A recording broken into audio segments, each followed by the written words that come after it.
আসসালামু আলাইকুম এভরিওয়ান, আশা করি আপনারা সকলে ভালো আছেন। আজকেই শুরু করে দিয়েছি স্পোকেন ইংলিশের প্রথম ক্লাস। তো আমরা যারা শুরু থেকে স্পোকেন ইংলিশ শিখতে চাই তাদের জন্য আজকের ভিডিওটি। তো আজকের ভিডিওতে আমি কতগুলো বেসিক ইংলিশ পয়েন্ট শেয়ার করব।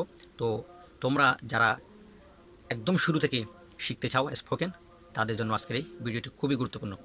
তো ভিডিওটা শুরু করার আগে একটা রিকোয়েস্ট থাকবে, চ্যানেলে যদি নতুন হয়ে থাকেন অবশ্যই চ্যানেলটি সাবস্ক্রাইব করে রাখবেন, যাতে পরবর্তী কোনো ভিডিও আপলোড করার সাথে সাথে যেন নোটিফিকেশন চলে যায়। তো চলো আজকের ভিডিওটা আমরা শুরু করি। তো এখানে আমাদের প্রথমে একটা দেওয়া আছে যে এই জন্য, এই কারণে, এরকম বাক্য আমরা বাংলাতে অনেক ব্যবহার করে থাকি। তো জাস্ট কীভাবে আমরা সেগুলো ইংরেজিতে ইউজ করব সেটা আমরা আজকে দেখে নেব। তো আজকে মূলত 4টি পয়েন্ট নিয়ে কথা বলবো।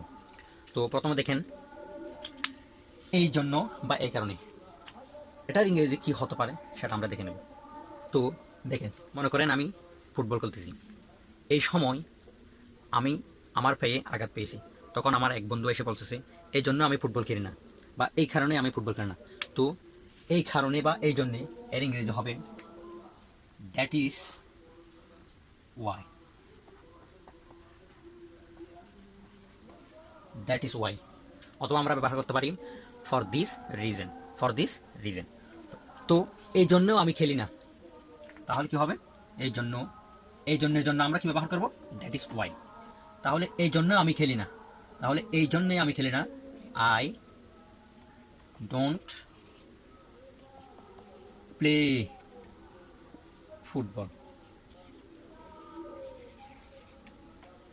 এই জন্য আমি সেখানে যাই না, তাহলে হবে আই ডোন্ট গো দেয়ার। এই জন্য আমি আসি না, that is why I don't come. তো তোমরা এখানে অনেক ধরনের সেন্টেন্স বসিয়ে বাক্যটা কমপ্লিট করতে পারো।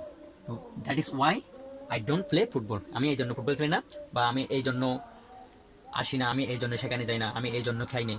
তো যাই হোক, তোমরা বিভিন্ন ধরনের এখানে সেন্টেন্স বসিয়ে বাক্য কমপ্লিট করতে পারো। তারপর আমাদের দ্বিতীয় সেন্টেন্সটি হচ্ছে যদি থাই হয় বা থাই হয়। যদি থাই হয়, দেখেন এই মুহূর্তে দেখেন এখানে আমার হাতে একটা ওষুধ আছে। দেখেন, কোনো জায়গায় আঘাত পেয়েছি, এই সময় আমি আমার বন্ধু থেকে এই ওষুধটা নিয়ে এসেছি। এই ওষুধটা নেওয়ার পর যখন আমি আমার বা যেখানে আমি কেটে গেছি সেখানে এটা যখন লাগিয়ে দিয়েছি, তখন মনে করতেছি কিরে, এটা তো অনেক ভালো একটা জিনিস, এটা দেওয়ার সাথে সাথে তো ভালো হয়ে গেছে। তো এটা দেওয়ার সাথে সাথে যখন ভালো হয়ে গেছে, তখন আমার এক বন্ধু বলতেছে ও যদি থাই হয় তাহলে আমিও সেটা নেব। তো যদি থাই হয় আমিও সেটা নেব।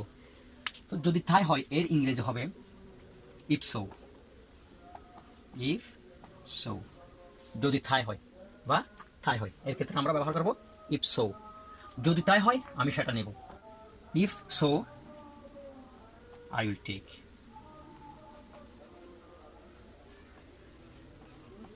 If so I will take that. যদি তাই হয় আমি সেটা নেব। যদি তাই হয় আমি আসব। যদি তাই হয় আমি খেলবো। তো এভাবে তোমরা এখানে একটা সেন্টেন্স বসিয়ে, নির্দিষ্ট একটা সেন্টেন্স বসিয়ে বাক্যটা কমপ্লিট করতে পারো।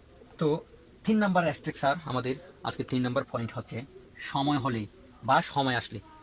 এর ক্ষেত্রে দেখেন, যদি আমার কোনো বন্ধু যদি বলে দোস্ত আজকে আমার বাড়িতে বেড়াতে আয়, এরকম অনেকেই বলে, এরকম অনেকেই বলে থাকে।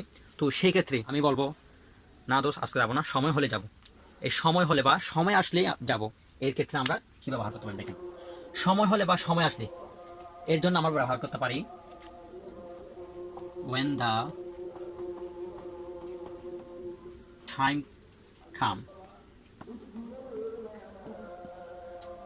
when the time comes, সময় হলে বা সময় আসলে, এর জন্য আমরা ব্যবহার করতে পারি when the time comes।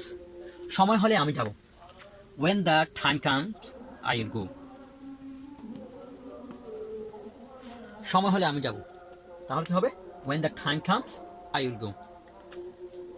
সময় হলে আমি খাবো, when the time comes I will take। I will take বলতে পারি, আমরা ইট বলতে পারি। সময় হলে আমি আসবো, when the time comes I will come। তো এভাবে তোমরা বাক্যগুলো কমপ্লিট করতে পারো। তারপর আমাদের লাস্ট যে 4 নম্বর পয়েন্টে হচ্ছে দেরি হলেও, বা এমন কি দেরি হলেও, এমন কি দেরি হলেও, এই বাক্যটি আমরা কিভাবে ইউজ করতে পারি ইংরেজিতে দেখেন। মনে করেন আমরা কোথায় বাহির হওয়ার জন্য তৈরি হচ্ছি, তো ওই সময় যদি আমাদের দেরি হয়ে যায়, যদি আমার কেউ এক বন্ধু অথবা ভাই অথবা বোন যদি বলে দেরি হয়ে যাচ্ছে, দেরি হয়ে গেলে আমরা ওখানে গিয়ে কী করব? আমরা অনেকেই বলে থাকি দেরি হলেও আমি যাব, বা দেরি হলেও আমরা যাব। এর ক্ষেত্রে আমরা কিভাবে বাক্যটি ইউজ করতে পারি ইংরেজিতে সেটা দেখব। তো দেরি হলেও এর জন্য আমরা কি ইউজ করতে পারি দেখেন। দেরি হলেও এর জন্য আমরা ব্যবহার করব ইভেন ইফ ইটস লেট। দেরি হলেও এর জন্য আমরা কি ব্যবহার করব? Even if it's late. দেরি হলেও আমি সেখানে যাব, আই গো দেয়ার। দেরি হলেও আমি সেখানে যাব, দেরি হলেও আমি আসব।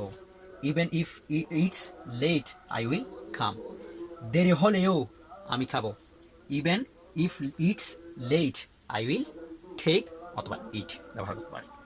তো এই স্ট্রাকচারগুলো ফলো করে আমরা অনেক রকমের বাক্য তৈরি করতে পারি। তো জাস্ট আমাদেরকে মনে রাখতে হবে, এই জন্য, যদি তাই হয়, সময় হলেও, দেরি হলেও, এর জন্য আমরা কি ইউজ করতে পারি সেগুলো আমরা অবশ্যই মুখস্থ রাখবো।